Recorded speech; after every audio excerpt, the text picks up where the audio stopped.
لا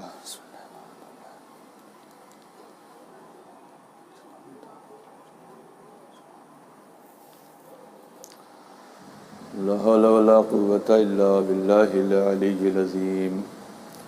أعوذ بالله من الشيطان الرجيم. بسم الله الرحمن الرحيم. الحمد لله رب العالمين والصلاة والسلام على النبي وعلى إترته الطاهرين. أما بعد فقد قال الله تبارك وتعالى في محكم كتابه ومتقن خطابه. أعوذ بالله من الشيطان الرجيم. بسم الله الرحمن الرحيم. هو الذي بعث في الأميين رسولا منهم يتلو عليهم آياته ويزكيهم ويعلمهم الكتاب والحكمة وإن كانوا من قبل لفي ضلال مبين. صدق اللہ العلی العظیم. برادران عزیز، سورہ مبارک جمعہ کی 2 نمبر کی آیت کے ضمن میں آپ حضرات کے سامنے مسلسل گفتگو جاری و ساری ہے. آج اس سلسلے کی 9ویں مجلس پیش خدمت ہے. اب تک میں نے آپ کے سامنے تربیت کے فلسفے، تربیت حاصل کرنے والا اور مربی، ان سب کے شرائط بتائے کہ کون لوگ ہیں، اور اللہ نے رسول کو دنیا میں معلم بنا کے بھیجا تاکہ وہ ان نفسوں کو پاک کر سکیں جو بے راہ روی کا شکار ہو گئے. اور اسی لیے سورہ جمعہ کی دوسری آیت میں وَيُزَكِّيهِمْ کا استعمال ہوا، یعنی وہ رسول جو ان کے نفسوں کو پاک کرتا ہے، ان کے نفسوں کو پاک کرتا ہے.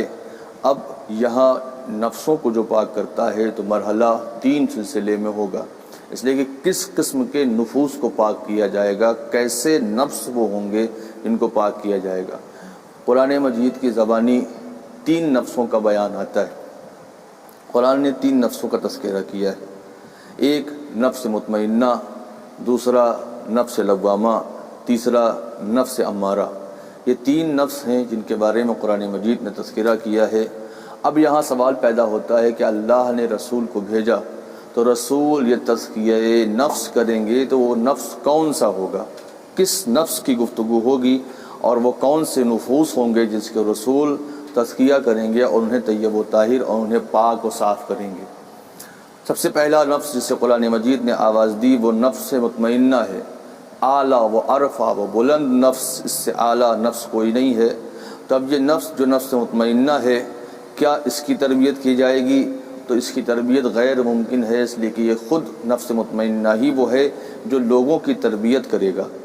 اور اس کی دلیل یہ ہے کہ خود قرآن مجید کی سورہ مبارکہ فجر میں گفتگو آئی، ارشاد الہی ہوا یا ایتھا النفس المطمئنہ ارجعی الی ربک راضیۃ مرضیہ فادخلی فی عبادی وادخلی جنتی. اے نفس مطمئنہ، اپنے رب کے جانب پلٹا، تو مجھ سے راضی، میں تجھ سے راضی. اب یہاں اگر یہ گفتگو ہوتی میں تجھ سے راضی تو پھر دوسرے نفسوں کی گفتگو ہو سکتی تھی، لیکن یہاں نفس مطمئنہ وہ عظیم نفس ہے کہ جو خدا سے بھی راضی ہے اور خدا بھی اس سے راضی ہے. لہذا یہ نفس بعنوان بدرجہ مربی ہوگا، یہ تربیت کرے گا دوسروں کی.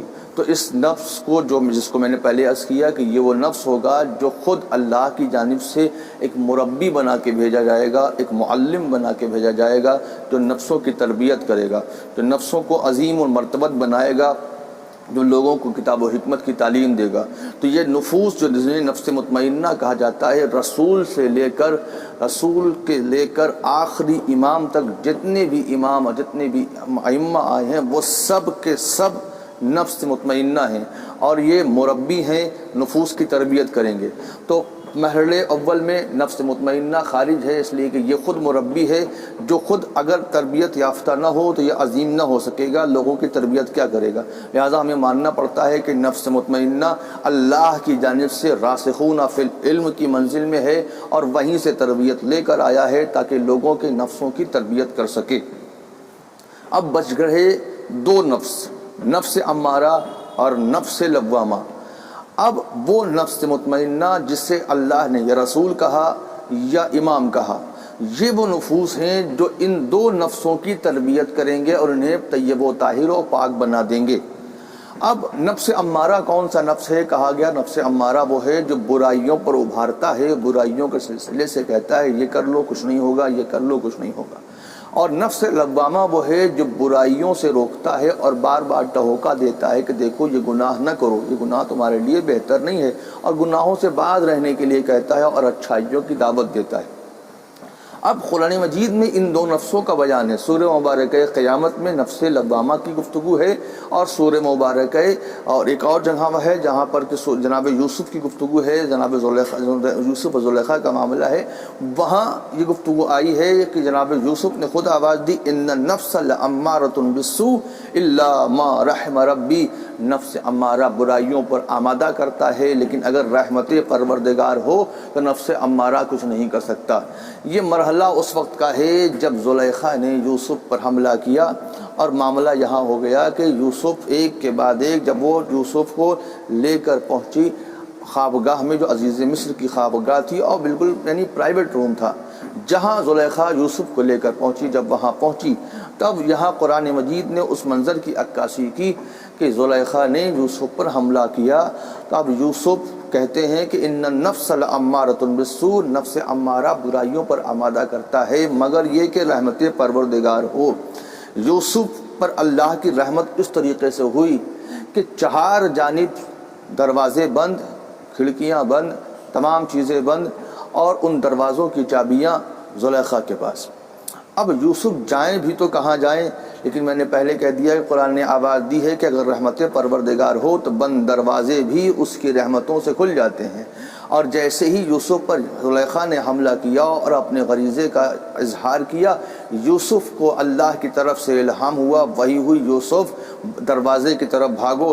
اب ظاہر ہے جس پر رحمت پروردگار ہوتی ہے اور نفس امارہ اس سے دور ہو جاتا ہے، تو بند دروازوں کو دیکھ کر یہ نہیں کہتا کہ ہم بند دروازے پر کیسے بھاگ جائیں، لیکن جو اللہ کی رحمت سے اپنے آپ کو مستفیض کیے رہتا ہے بند دروازوں کی طرف بھاگتا ہے۔ اب یہاں واقعہ یہ ہے کہ جیسے ہی یوسف بند دروازے کی طرف بھاگے، دروازے کھلتے چلے گئے، ایک دروازہ کھلا، دوسرا کھلا، یہاں تک کہ جب آخری دروازہ کھلا تو قرآن مجید کے جملے یہ ہیں کہ عزیز مصر وہ اس آخری دروازے کے پاس موجود تھا۔ اب منظر اس مقام پر عرض کیا گیا کہ یوسف آگے ہیں، زلیخا پیچھے ہیں، اور جیسے ہی یوسف آخری دروازے سے باہر آئے تو نفس امارہ نے جو کہ حملہ کیا تھا لیکن اللہ کی رحمت نے بچا لیا، تو رحمت پروردگار نے جب بچا لیا تو روایت کے جملے یہ ہیں کہ عزیز مصر سامنے کھڑا ہے، اب ادھر زلیخا پریشان ہے کہ کرے کیا۔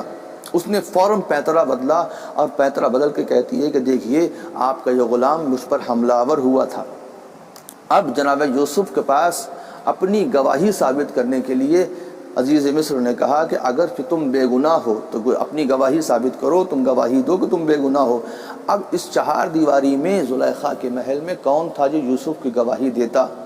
روایت کے جملے یہ ہیں، واقعات ملتے ہیں کہ یوسف نے آواز دی کہ اس الہام الہی ہوا، اور اس الہام کے بعد یوسف نے کہا کہ اسی محل میں بغیر کے کمرے میں ایک بچہ موجود ہے، اسے بلا لیا جائے۔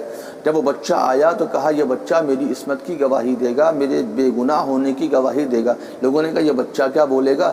جیسے ہی لوگوں نے کہا وہ بچہ گویا ہوا کہ اگر یوسف کا کرتا آگے سے پھٹا ہے تو یوسف گناہ گار ہے، اور اگر یوسف کا کرتا پیراہن پیچھے سے پھٹا ہے تو زلیخا گناہ گار ہے۔ جب دیکھا گیا تو یوسف کا پیراہن پیچھے سے پھٹا ہوا تھا۔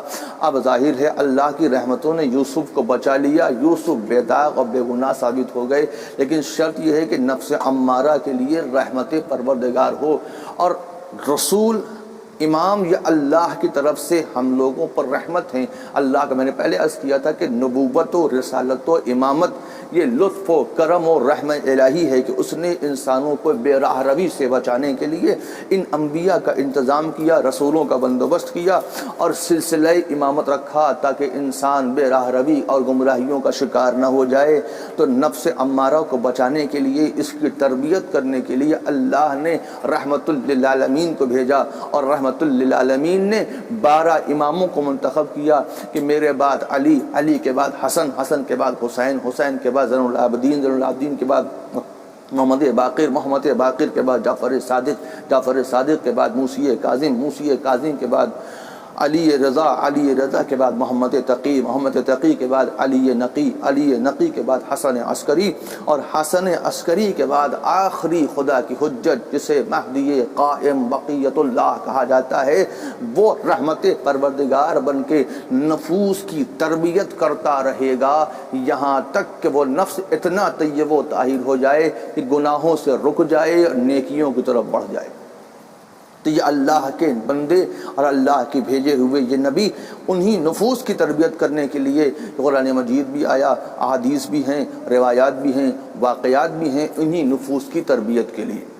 اور اگلا نفس جسے نفس لوامہ کہا جاتا ہے، اسے اللہ نے داخلاً اتنا مضبوط بنایا ہے کہ خود قرآن مجید میں قسم کھائی ہے، وَبِالنَّفْسِ اللَّوَّامَہ، سورہ مبارک قیامت کی ایک آیت ہے، وَبِالنَّفْسِ اللَّوَّامَہ، نفس لوامہ کی قسم، یعنی یہ ایک اتنا عظیم نفس ہے کہ داخل سے موجود ہے، جسے دنیا ضمیر کی آواز کہتی ہے، جسے دنیا ضمیر کہتی ہے، اسے قرآن کے لہجے میں نفس لوامہ کہا جاتا ہے، جو برائیوں سے روکتا ہے، اچھائیوں کی دعوت دیتا ہے۔ عزیزان گرامی، آئے 9 محرم کی تاریخ ہے، اور 9 محرم کو سرزمین کربلا پر تینوں قسم کے نفوس موجود تھے۔ سرزمین کربلا پر 3 قسم کے نفوس موجود تھے، نفس مطمئنہ بھی تھا، نفس امارہ بھی تھا، اور نفس لوامہ بھی تھا۔ اگر نفس مطمئنہ کی بات کی جائے تو حجت خدا کی صورت میں امام حسین موجود تھے، اور اگر نفس لوامہ کی بات کی جائے تو حر بن یزید ریاحی جسے وہ نفس ملامت کر رہا تھا کہ اگر یزید کے ساتھ رہ گیا سب کچھ مٹ جائے گا، اور اگر حسین کے ساتھ چلا گیا تو سب کچھ بچ جائے گا۔ نفس امارہ جس پر رحمت پروردگار نہیں تھی، عمر سعد کی صورت میں تھا، شمر بن ذوالجوشن کی صورت میں تھا، حرملہ کی صورت میں تھا، اللہ کی رحمتیں ان سے دور تھیں، لہذا اسی جہنم میں پڑے رہے اور گمراہیوں کا شکار ہو گئے۔ عزاداران مظلوم کربلا 9 تاریخ بھی ادا کی جا رہی ہے۔ ہم نے ماتم حسین کرنے کی بڑی کوششیں کی، لیکن ہم ماتم نہ کر سکے، جس قدر غم حسین منانا تھا نہ منا سکے۔ اب جو اگلے برس رہے گا وہ غم حسین منائے گا، جو نہ رہا تو پھر اس کا سلام آخر ہے۔ عزاداران مظلوم کربلا 9 محرم کی تاریخ ہے، اور کربلا کا وہ آخری شہید، اس لیے کہ حسین ابن علی کے کربلا میں امام نے جو آخری قربانی پیش کی ہے وہ قربانی کسی اور کی نہیں ہے، 6 ماہ کا اصغر ہے، جسے آخری قربانی کی صورت میں امام حسین لے کر آ رہے ہیں۔ روایت کے جملے یہ ہیں کہ امام قلعہ کاردار میں پہنچے اور امام نے ایک استغاثہ بلند کیا، اور جو استغاثہ بلند کیا تو خیمے سے نالہ و شیون کی آوازیں آنے لگیں۔ امام خیمے میں آئے، آواز دی، اے زینب و رقیہ و رباب، رونے کا سبب کیا ہے؟ آواز آئی، بھیا آپ کے آواز سے استغاثہ پر علی اصغر نے جھولے سے اپنے آپ کو گرا دیا۔ امام نے آواز دی، میں سمجھ گیا، لاؤ میرے اصغر کو میرے حوالے کر دو تاکہ میں ظالمین سے پانی طلب کر سکوں۔ عزاداران مظلوم کربلا 57 برس کا باپ 6 مہینے کے بچے کو اس شدت کی گرمی میں جہاں دانہ بھی اگر اس زمین پہ ڈالا جاتا تو بھن جاتا، اپنے بچے کو لے کر پانی کی تلاش میں نکلا۔ پانی مانگنے کی جب نکلے تو ایک مرتبہ مقتل کاردار میں آئے اور کہتے ہیں، اے قوم نابکار، اگر تمہارے ذہن ناقص میں حسین نے کچھ کیا ہے، کوئی خطا ہے تو یہ بتا دو، ایک چھوٹے بچے کی کون سی خطا ہو سکتی ہے، اسے ایک قطرہ آب پلا دو۔ کوئی جواب نہ آیا۔ ایک بار امام نے آواز دی، اگرچہ تم یہ سمجھتے ہو کہ حسین اس بچے کے بہانے پانی پی لے گا، تو اب میں اس بچے کو اس زمین کاردار پہ لٹا دیتا ہوں، آؤ تم خود پانی پلا دو۔ عزاداروں، زمین کربلا کا تپتا ریگزار، اس ریگزار کربلا پر حسین ابن علی کا 6 ماہ کا پھول جب زمین پہ لٹایا گیا تو ایک بار امام نے آواز دی، اے میرے بچے، پھر بھی یہ لوگ نہیں مانیں گے، اور پانی کی کوئی طلب نہ ہوئی۔ ایک بار امام نے علی اصغر کو ہاتھوں پہ اٹھایا اور اٹھانے کی آواز دی، میرے لال تو بھی تو حجت خدا کے بیٹے ہو، اپنی حجتوں کو تمام کرو۔ اب مقتل نے لکھا کہ علی اصغر نے اپنی سوکھی ہوئی زبان کو اپنے ہونٹوں پہ پھیرنا شروع کیا۔ اب جو سوکھی ہوئی زبان پپڑائے ہوئے ہونٹوں پہ پڑی تو لشکر یزید میں کوہرام برپا ہو گیا۔ ہر طرف یہ آواز بلند ہونے لگی کہ ہاں اس چھوٹے بچے نے کیا کیا ہے، اسے پانی پلا دیا جائے۔ لیکن ایک بار عمر سعد کہتا ہے کہ این حرملہ، حرملہ کہاں ہے، اقطع کلام الحسین، حسین کو کلام کو قطع کر دے۔ لو عزاداران مظلوم کربلا، حرملہ نے چلے میں تیر جوڑا اور تیر بھی ایسا جوڑا کہ 3 بھال کا وہ تیر اور 6 ماہ کا اصغر، 6 ماہ کا بچہ جس کا گلا ہی کتنا بڑا ہوتا ہے۔ روایت میں اسی لیے جملہ ہے کہ جب ماں کے پاس 6 ماہ کا بچہ پہنچا تھا تو جناب رباب نے جملہ کہا تھا کہ میرے لال کیا تجھ جیسے بچے بھی نہر کر دیے جاتے ہیں؟ نہر چھوٹے جانوروں کو نہیں بلکہ بڑے جانوروں کو کیا جاتا ہے۔ اس قدر اصغر کا گلا چھد گیا تھا کہ داہنے کان سے لے کر بائیں کان تک اصغر کا گلا 3 بھال کے تیر سے چھد گیا۔ اس 3 بھال کے تیر کی خصوصیت یہ بتائی جاتی ہے، یہ تیر وہ تھا جو بڑے بڑے دروازوں کو توڑنے کے لیے استعمال کیا جاتا تھا۔ لو عزادار نے مظلوم کربلا جب یہ تیر چلا ہے تو اگر یہ تیر اصغر کے گلے میں لگنے کے بعد امام حسین کے بازوؤں میں پیوست نہ ہو جاتا تو مقتل میں لکھا ہے، علماء بیان کرتے ہیں جہاں تک یہ تیر جاتا وہاں تک اصغر کا لاش آ جاتا۔ اصغر کا گلا چھدا، امام حسین کے بازوؤں میں تیر پیوست ہوا، امام نے تیر کو نکالا، نکالنے کے بعد میں نے درمیان کے تمام مصائب چھوڑ دیے، علی اصغر کو آغوش میں لیا، اب ابا کا دامن کر کے ابا کا سایہ کر کے خیمے میں پلٹے تو عزاداروں کہہ کر آئے تھے کہ پانی پلانے لے جا رہا ہوں۔ 4 سال کی سکینہ ہے جو خیمے میں پیاسی ہے، جب آواز دی رباب تیرا اصغر آ گیا، کیونکہ پانی کا وعدہ کر کے گئے تھے، لیکن عزادار نے مظلوم کربلا روایت کے جملے یہ ہیں کہ جناب رباب سے پہلے سکینہ آ گئیں اور کہتی ہیں بابا اصغر کو پانی پلا لائے۔ اب جو جملہ تھا امام نے ابا کے دامن کو ہٹایا، کیا دیکھا کہ 6 ماہ کا علی اصغر منقلب ہو گیا ہے۔ رباب نے اصغر کو دیکھا اور یہ جملہ کہا، اے میرے لال کیا تو جیسے بچے بھی نہر کر دیے جاتے ہیں؟ عزادارو اصغر کا گلا اس قدر چھد گیا تھا کہ جناب رباب کو جملہ کہنا پڑا کہ اصغر تمہیں ظالمین نے نہر کر دیا۔ وآخر دعوانا ان الحمدللہ رب العالمین وسیعلم الذین ظلموا ای منقلب ینقلبون۔ اللہ والے ہماری اس ادنا سی عبادت کو قبول فرما، میرے اللہ ظالمین پہ بے شمار لعنت فرما، جہاں جہاں بھی مومن و مومنات ہیں ان سب کی حفاظت فرما، پروردگار امراض جسمانی اور روحانی سے دین کی حفاظت فرما، ہمیں زمانہ کے ظہور میں تعجیل فرما اور ہم سب کا شمار ان کے ناصر و مددگار نے فرما۔